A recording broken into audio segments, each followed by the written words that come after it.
بسم اللہ الرحمن الرحیم رب اشرح لی صدری ویسر لی امری واحلل عقدۃ من لسانی یفقہوا قولی رضیت باللہ ربا وبالاسلام دینا وبمحمد نبیا ورسولا اما بعد فاعوذ باللہ من الشیطان الرجیم بسم اللہ الرحمن الرحیم وعن ابی امامۃ قال قال رسول اللہ صلی اللہ علیہ وسلم من احب للہ وابغض للہ وأعطى لله ومنع لله فقد استكمل الإيمان رواه أبو داود ورواه الترمذي إن الله وملائكته يصلون على النبي يا أيها الذين آمنوا صلوا عليه وسلموا تسليما الصلاة والسلام عليك يا سيدي يا رسول الله الصلاة والسلام عليك يا سيدي يا حبيب الله الصلاة والسلام عليك يا سيدي يا رحمة للعالمين وعلى آلك وأصحابك يا سيدي يا خاتم النبيين خشک شاخوں کو وہ تازہ گلاب دیتے ہیں، خشک شاخوں کو وہ تازہ گلاب دیتے ہیں، عہد پیری میں وہ پھر سے شباب دیتے ہیں، درود پڑھ غفلت نہ کر خدا کی قسم وہ تیرے سلام کا اب بھی جواب دیتے ہیں۔ سبحان اللہ۔ الصلاۃ والسلام علیک یا رسول اللہ، الصلاۃ والسلام علیک یا سیدی یا حبیب اللہ۔ عزیزو، اس حدیث کے راوی حضرت ابو امامہ ہیں۔ نبی اکرم نور مجسم صلی اللہ تعالی علیہ وآلہ وسلم نے فرمایا کہ مومن کو چاہیے کہ جب کسی سے محبت کرے تو پھر بھی اللہ کے لیے کرے، اور کسی سے عداوت کرے تو وہ بھی اللہ کے لیے کرے۔ کیا مطلب ہے؟ وہ دین کا ٹھکرانے والا ہے تو اس وجہ سے اس سے دشمنی ہو، اپنی ذات کی وجہ سے نہ ہو، اور محبت جو ہو تو پھر بھی اللہ کے لیے۔ اور سرکار فرماتے ہیں وَعَاطَ لِلَّهِ، اگر کوئی اللہ کی راہ میں دے تو پھر کس کے لیے ہو؟ اس کا اخلاص اللہ کے لیے ہو بس۔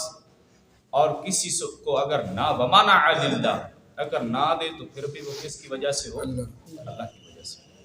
اپنی ذات اس میں نہیں آنی چاہیے، تو اس کا پھر کیا نتیجہ کیا ہے؟ حضور فرماتے ہیں فَقَدْ اسْتَكْمَلَ الْإِيمَانِ، اس بندے کا ایمان مکمل ہو، اس کی محبت بھی اللہ کے لیے ہو، اس کا دینا لینا کسی سے عداوت ہے، دشمنی ہے تو اپنی ذات کی وجہ سے نہ ہو، اللہ کی وجہ سے ہو۔ تو وہ کہتے ہیں پھر ایمان کا اخلاص اس بندے کو نصیب ہو جاتا ہے۔ کس بندے کو؟ وہ کہتے ہیں کہ پھر اخلاص تب نصیب ہوتا ہے جب اپنا بیٹا ہو لیکن ہو کافر تو وہ دشمن نظر آئے، بیٹا اپنا ہو لیکن ہو کافر تو دشمن نظر آئے، اور مومن ہو لیکن ہو اجنبی تو پھر بھی وہ پیارا لگے۔ اس کو اخلاص کہتے ہیں۔ اپنا بیٹا ہو دشمن ہو، اپنا بیٹا ہو کافر ہو تو وہ دشمن نظر آتا ہے۔ جیسا کہ صدیق اکبر کے بیٹے نے کہا تھا ابا حضور آپ میری تلوار کے نیچے کئی مرتبہ آئے تھے لیکن میں نے اپنا باپ سمجھ کر آپ کو چھوڑ دیا تھا کہ یہ میرے والد ہیں۔ تو آپ نے کہا مجھے قسم ہے اس پیارے حبیب کی، تو نے تو مجھے چھوڑ دیا تھا نا کہ یہ میرے باپ ہیں، میری تلوار کے نیچے آپ ایک مرتبہ بھی آ جاتے تو میں تیرے ٹکڑے ٹکڑے کر دیتا، میں یہ نہ دیکھتا کہ میرا بیٹا ہے، میں نبی کا دشمن دیکھ کر تجھے قتل کر دیتا۔ یہ اخلاص کی نشانی ہے۔ بیٹا ہو کافر ہو دشمن نظر آئے گا، لیکن اجنبی ہو لیکن ہو کلمہ حضور کا پڑھنے والا تو پھر وہ بھی پیارا لگتا ہے۔ دیکھیے اب یہاں کوئی آدمی آ جائے، سکھ آ جائے، ہندو آ جائیں، ان میں ایک مسلمان ہو، اب بتاؤ کون پیارا لگے گا؟ مسلمان پیارا لگے گا نا، کیونکہ اس نے حضور کا کلمہ پڑھا ہے، وہ ہمیں اچھا لگے گا۔ ان معاذ بن انس، اگلی حدیث سنیے۔ حضرت ابو ذر غفاری اس حدیث کے راوی ہیں، وہ فرماتے ہیں نبی پاک علیہ الصلوۃ والسلام نے فرمایا بہترین عمل ہے کہ اللہ کے لیے محبت ہو۔ سب سے بہترین عمل کون سا ہے کہ محبت کس کے لیے ہو؟ اللہ کے لیے ہو۔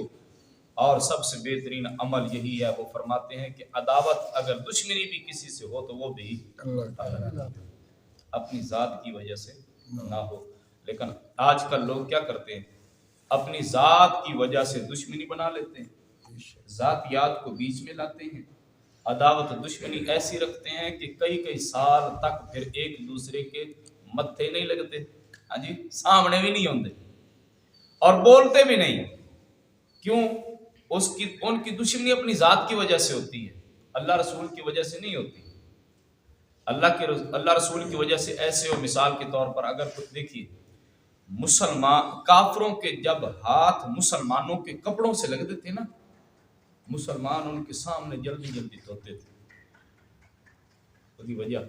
اس کی وجہ یہ تھی، وہ اس لیے دھوتے تھے کہ ان کافروں کو پتہ چلے کہ ہم اتنے گندے ہیں کہ مسلمانوں کے کپڑوں کو ہاتھ لگائے تو وہ فوری جلدی دھو رہے ہیں، اسی اتنے غلیظ ہیں۔ اور اسی وجہ سے وہ کئی کافر جو تھے وہ مسلمان ہو گئے تھے۔ وہ پوچھتے تھے کہ یہ کیا وجہ ہے، وہ بتاتے تھے کہ تم نجس ہو، پلیت ہو، انما المشرکون نجس۔ اللہ قرآن میں فرماتا ہے کہ مشرک جو ہوتا ہے وہ پلیت ہے۔ وہ کہتے تھے کہ اگر ہم اتنے گندے ہیں تو پھر ہم کلمہ پڑھ کر مسلمان ہو جاتے ہیں، اس نبی کے قدموں سے لپٹ جاتے ہیں جس نبی کے قدموں سے آپ لپٹے ہوئے ہیں۔ جو آیا صدیق اکبر بن گیا، آیا فاروق اعظم بن گئے، عثمان ذوالنورین بن گئے، علی شیر خدا بن گئے۔ اگلی حدیث سنیے، آخری۔ حضرت ابو ہریرہ اس حدیث کے راوی ہیں، وہ کہتے ہیں کہ نبی اکرم نور مجسم نے فرمایا، المسلم من سالم المسلمون من لسانہ و یدہ۔ سب سے بہترین مسلمان کون ہے؟ ہر کوئی کہتا ہے میں بھی ایمان والا ہوں، میں بھی مسلم ہوں، میں بھی کلمہ پڑھتا ہوں۔ اسی کو بڑے عاشق آ گئے ہو، اسی عاشق نہیں ہے۔ اب پتہ چلے گا کہ مسلم کون ہے، مسلمان کون ہے۔ میرے آقا نے فرمایا، المسلم من سالم المسلمون من لسانہ و یدہ۔ تمام مسلمانوں سے سچا مسلمان وہ ہے، کامل ایمان والا وہ ہے جس کی زبان سے، جس کے ہاتھ سے دوسرے مسلمان محفوظ ہیں۔ مسلمان کی آبرو حفاظت میں ہے، مسلمان کی غیبت نہیں کرتا، اس کی عزت کی حفاظت کرتا ہے۔ تو سارے تو بڑا جہنمی کیڑا ہونا ہے جڑا اپنے پڑوسی نو تکلیف دے، جڑا اپنے پڑوسی نو تکلیف دے۔ اور شارع لکھتے ہیں کہ جو آدمی کہے نا کہ میں بڑا مسلمان ہوں، میں بڑا نماز روزے کا پابند ہوں، ہاں جی، وہ کہتے ہیں کہ اس کے بارے میں اس کے پڑوسیوں سے پوچھا جائے کہ یہ آدمی کیسا برتاؤ کرتا ہے۔ بزرگ فرماتے ہیں کہ اگر کسی کا آدمی کے ساتھ رشتہ کرنا ہے نا، وہ اجنبی ہے، رشتہ دار نہیں ہے، اجنبی ہے، تو رشتہ کرنا ہے تو پھر اس سے نہیں، اس کے پڑوسیوں سے پوچھیں یہ آدمی کیسا ہے۔ یہ تو ایک عام سا قاعدہ کلیہ ہے اور معقولہ ہے۔ وہ فرماتے ہیں اگر کسی بندے کو آپ نے پرکھنا ہے کہ یہ آدمی کیسا ہے، اس کے دوستوں کو دیکھ لیں یہ کیسے ہیں۔ چور کے دوست چور، تتر باز دے دوست تتر باز، کبوتراں والے دے کبوتراں والے، ہاں جی، شرابیاں دے شرابی، جوا کھیلنے والوں کے دوست جواری۔ تو کسی آدمی کو آپ نے دیکھنا ہے کہ یہ کیسا ہے تو پھر اس کے دوستوں کو دیکھ لیں کہ اس کے دوست کیسے ہیں۔ اور میرے آقا کا فرمان تو پھر کیا بات ہے، حضور فرماتے ہیں اگر کسی بندے کو آپ نے پرکھنا ہے کہ یہ کیسا ہے، اس بندے کے ساتھ آپ سفر کر لیں، پتہ چل جائے گا یہ کیسا ہے، اس کے ساتھ سفر کر لیں۔ اب دیکھیے سب سے بہترین مسلمان کون ہے کہ جس کی زبان سے، جس کے ہاتھ سے دوسرے مسلمان محفوظ ہیں۔ بخاری شریف کی حدیث ہے، ایک آدمی حضور کی بارگاہ میں چلا گیا، عرض کرتا ہے یا رسول اللہ، میرا پڑوسی مجھے بہت تنگ کرتا ہے، میں اب محلہ چھوڑ کر جا، میں نے وہاں نہیں رہنا۔ میرے آقا نے فرمایا ایسے کر کہ محلہ چھوڑ کر نہیں جانا، میں ایک طریقہ تمہیں بتا دیتا ہوں، وہ کر لے، انشاءاللہ تو محلہ اس کے شر سے بھی محفوظ رہ جائے گا، اس کے حسد سے بھی محفوظ رہ جائے گا۔ ایک کام کر لے۔ اس نے کہا یا رسول اللہ بتائیے۔ میرے آقا نے فرمایا ایسے کر کہ اپنا سامان جو ہے وہ اٹھا کر گلی میں رکھ لے اور جانا نہیں، سامان سارا اٹھا کر گلی میں رکھ لے. کوئی آدمی پوچھے کیا کر رہا ہے تو کہے کہ یہ یار مجھے بہت تنگ کرتا ہے، میں اس سے بہت تنگ ہوں، لہٰذا میں محلہ چھوڑ کر جا رہا ہوں. وہ میرے آقا نے فرما دیا، اس نے ایسے ہی کیا، سامان اٹھا کر باہر رکھ لیا. کوئی ادھر سے آتا ہے تو وہ پوچھتا ہے بھائی کیا مسئلہ ہے تمہیں؟ وہ کہتا ہے میں محلہ چھوڑ کر جا رہا ہوں، یہ آدمی مجھے بہت تنگ کرتا ہے. کوئی ادھر سے آتا وہ بھی پوچھتا، جو بھی آتا وہی بات پوچھتا. سبھی محلے والے اکٹھے ہو گئے، انہوں نے اس آدمی کو بلایا. تو یار اتنا شریف انسان ہے، اس کو کیوں تو تنگ کرتا ہے، کیا مسئلہ ہے تجھے؟ خبردار دوبارہ ایسی بات کی. اس نے کہا یار اب سارے تم میرے پاس آ گئے ہو، اب میری توبہ ہے، آج کے بعد میں اس کو کوئی بات نہیں کروں. انہوں نے سامان اٹھایا، اس کے گھر میں رکھا، وہ صحیح سلامت اپنے گھر میں محلے میں بسنے لگا. حضور کی بارگاہ میں پہنچ گیا تو صدقے جاؤں اس حکیم سے جس نے ایک پڑی دے کر سارے جسم کی جو ہے نا وہ صفائی کر دی ہے، سارا معاملہ ہی سلجھا دیا ہے. اب پھر وہی اس کا پڑوسی جو ہے اس کے ساتھ اچھا سلوک کرے. پڑوسیوں کے بڑے حقوق ہوتے ہیں. حضور فرماتے ہیں اگر دیوار جو ہے نا وہ ایک دیوار ہے جس میں سانجی دیوار آکھ دینے، ایک دیوار ہے آپ کے پڑوسی اس کی، تو پڑوسی اگر اس میں جو ہے نا سرکار فرماتے ہیں وہ کیل وہ دیوار دے وچ لاوے تے حضور فرماتے ہیں تسی انہوں پھر بھی نہیں روک سکتے، وہ کیل لاوے تے پھر بھی نہیں روک سکے. امام غزالی فرماتے ہیں ایک بزرگ تھے، اس کے گھر میں چوہے تھے، تو مریدوں نے کہا حضور آپ ایسا کریں کہ بلی رکھ لیں، یہ چوہے بھاگ جائیں گے، کیونکہ وہ اس اللہ کے ولی کے سارے سامان جو ہے وہ خراب کر دیتے تھے چوہے.